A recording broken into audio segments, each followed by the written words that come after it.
तो यहाँ जो बात आई है कि हम रूखे रूखे रहते थे, कि जब तक हमारे भीतर प्रेम नहीं आया, ये रूखापन खत्म नहीं होगा, ये संगदिली खत्म नहीं होगी, संवेदनशीलता नहीं आएगी, और बिना प्रेम परमात्मा भी नहीं। क्योंकि जब हम किसी के पास बैठते हैं ना, तो पहले उसका स्वभाव जानने की कोशिश करते हैं कि ये बंदा कैसा है। बातचीत करके देखते हैं, स्वभाव अपने जैसा होता है तो पास बिठा लेते हैं, वरना कहते हैं चलो चलो चलो, दूर करो दूर करो दूर करो। तो परमात्मा का स्वभाव प्रेम, परमात्मा का स्वभाव प्रेम ही है, और जिसके दिल में प्रेम है तो उसे वो अपना लेता,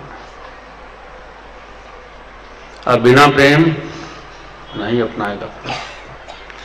तो लाजमी है, सबसे पहली जो शर्त है प्रेम की, कि हमारे दिल में प्रेम होगा, परमात्मा अपनाएगा, वरना रूखेपन को कोई नहीं।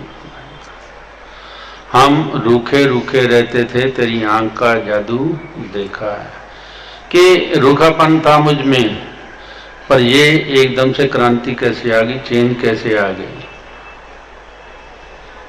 जिंदगी में चेंज भी तो आनी चाहिए ना, और ये अपने आप नहीं आती। ये कब आती है कि जब हम किसी महापुरुष के सानिध्य में बैठते हैं,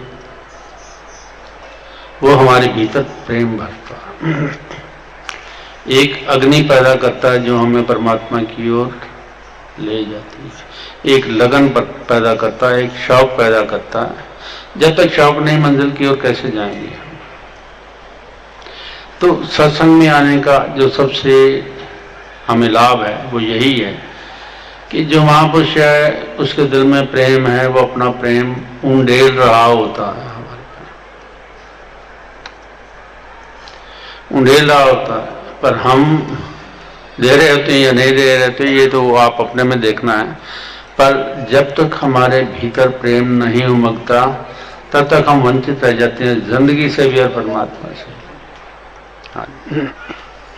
हम रूखे रूखे रहे थे, तेरी आँख का जादू देखा है, अब मस्ती से शर्शार हुए, और नूर से मिलकर नूर। हाँ, भाव की एक ट्रांसफॉर्मेशन हुई कि भाई आदमी बिल्कुल रूखा था, उसी आदमी के भीतर प्रेम आ गया।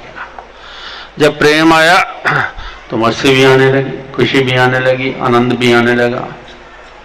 ये प्रेम प्रभु की बरकत है। एक चेंज अपने आप ही होनी शुरू हो जाएगी, लानी नहीं पड़ेगी। वैसे लोग कहते हैं ना कि ऐसा करो, लाओ, ये करो, वो करो। मैं कहता हूँ कुछ भी करने की जरूरत नहीं है। अपने भीतर परमात्मा का प्रेम भरना शुरू कर दो, बाकी परमात्मा सब अपने आप ही कर लेगा, कुछ करने की जरूरत ना रहेगी। पर बिना प्रेम ये बात नहीं होगी। जो दूर कहे वो दूर हुए, हम नूर से मिलकर नूर हुए। जो दूर कहे वो दूर हुए, हम नूर से मिलकर नूर हुए। अब मैं न रहा, अब तू ही है, हर बात में तेरा जलवा है। हाँ, प्रेम गली इतनी संकरी, इसमें दोनों समा है। कितनी प्यारी बात है कबीर की। पर प्रेम की गली बहुत महीन है, दो नहीं समझ सकते, एक ही समाएगा। या अहंकार रहेगा या परमात्मा रहेगा, दो नहीं रह सकते, एक ही रहेगा। तो ये बात समझ ली कि जब तक मैं है, जगह खाली नहीं है, स्पेस है नहीं।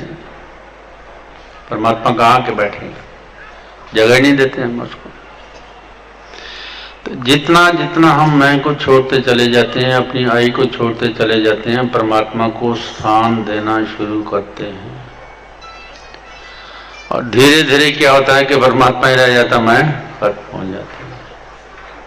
अब इसे दूसरी तरफ से समझ लीजिए, जो नहीं है उसको हम मान रहे हैं, जो है उसको पीछे छोड़ा हुआ है।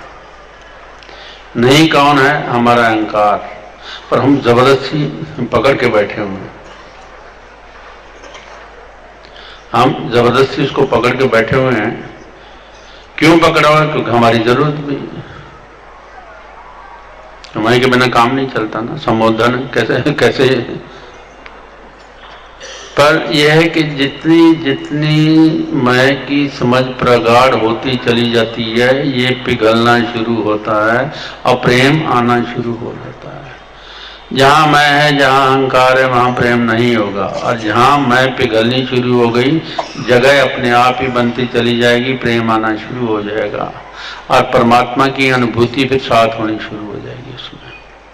अब मैं न रहा, अब तू ही है, हर बात में तेरा जलवा है। कि जो कुछ भी करता है या दिखता है, लगता परमात्मा ही करने वाला, और वाकई करने वाला भी भैया दूसरा नहीं हो सकता। लेकिन हम भ्रम में जीते हैं ना, तो इसलिए कहता है देखो ना मैंने किया, क्रेडिट लेने के लिए, मैंने ऐसा कर दिया, मैं ऐसा करूंगा। वो सारी अहंकार की बातें हैं। और जब अहंकार खत्म हो जाता है तो करने वाला परमात्मा, उसने किया, जैसा किया वैसा किया, ठीक है। अब मैं न रहा, अब तू ही है, हर बात में तेरा जलवा है। तेरी याद में गलता रहने से अब फिरो गम सब दूर हुए। तेरी याद में गलता रहने से अब फिक्रो गम सब दूर हुए। तो बहुत प्यारी बात यहाँ कही गई है कि तेरी याद में गलता रहने से या फिक्रो गम सब दूर हो गए। दुनिया में है क्या? गम और फिक्र ही तो है, हर इंसान फिक्र में है।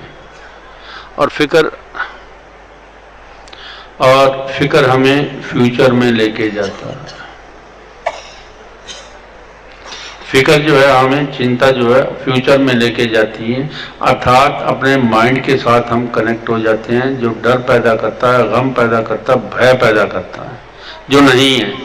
लेकिन हम पकड़ के बैठे हैं, आदत बनी हुई है, ये ना हो जाए, वो ना हो जाए, ऐसा ना हो जाए, मेरे लड़के का ऐसा हो जाए, मेरी मतलब फ्यूचर में रहती सारी उम्र ही। तो परमात्मा से कब मिलोगे? अगर फ्यूचर में ही सारी उम्र गुजारनी है तो प्रेजेंट में कब आओगे? परमात्मा से कब हो जाएगी?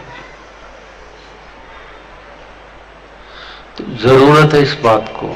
मैं ये नहीं कहता कि गम ना आए, फिक्र ना आए, सब कुछ आए, लेकिन इनके साथ कनेक्ट मत हो। देखो आ रहा है, ठीक है, मेहमान को जितना प्यार करोगे उतने दिन ही घर में टिकेगा, जितना प्यार करोगे उतना ही घर में टिकेगा।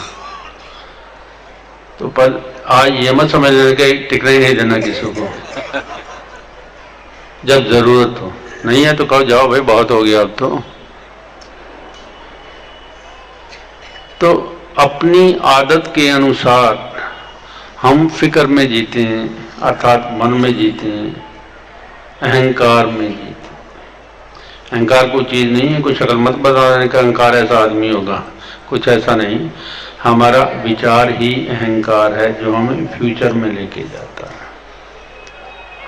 और जब हम प्रेजेंट में आ जाते हैं तो कोई तकलीफ नहीं होती। जैसे आप लोग आए हैं तो तकलीफें सारी घर में रह गई कि यहाँ लेके आए हो? सारी घर में रह गई, वही है, उन्हीं तकलीफों को छोड़ के आएंगे क्योंकि अब प्रेजेंट में आ गए। जितना जितना हम प्रेजेंट में रहते हैं, हमारे फिक्र गम ये सारे दूर हो जाते हैं। अर्थात हम पास्ट को नहीं सोच रहे, फ्यूचर को नहीं सोच रहे, बल्कि प्रेजेंट में आ गए। तो ये तरीका है जीने का। जितना आप प्रेजेंट में जिएंगे ये चीजें आपसे दूर ही रहेंगी। बाकी अगर आपको अच्छी लगती हैं तो जरूर पकड़ के रखिए। मैंने तो ये कहा था कि जितना हम प्रेजेंट में जीते हैं उतना ही हम इन सब चीजों से दूर रहते हैं। और बात बताऊं, कोई चीज संभाल के रखते हैं ना, ठीक है, इसे कल खा लेंगे, तो कल बिल्ली ले जाती है, हम फिर वैसे के वैसे रह जाते हैं। अरे भाई जरूरत किसी चीज लाए उसको यूज करो। सिर्फ विचारों तक प्रेजेंट नहीं है, एक्शन में भी प्रेजेंट होना चाहिए। जो सामने है, हम दूसरों की चिंता करते हैं, वो आएगा उसकी चिंता कर रहे हैं। जो सामने बैठा हुआ बेचारा भूखा बैठा हाथ मल रहा है, ये कब रोटी दे और कब मैं खाऊं। तो ये भी हमारी हर क्रिया प्रेजेंट में होनी चाहिए। मैंने देखा इसको बहुत गहरे से जाके देखा है कि जो हम फ्यूचर की तरफ लेके जाते हैं वो काम कभी होता ही नहीं। जो प्रेजेंट में उसको तो करो। काल करे सो आज कर, आज करे सो। कितनी बढ़िया बात कबीर कह रहे कि अब में आओ, मूर्खता मत करो, मूर्खता मत करो, अब में आओ, अब में आओ। काल करे सो आज करे सो। कल का कुछ पता नहीं कि कौन हो कौन ना हो। कोई नहीं जानता कि कल आए भी सही या नहीं है, कौन जानता है। तो बहुत प्यारी बात कबीर साहब कहते हैं, हम कल में जीते हैं, आज में नहीं जीते।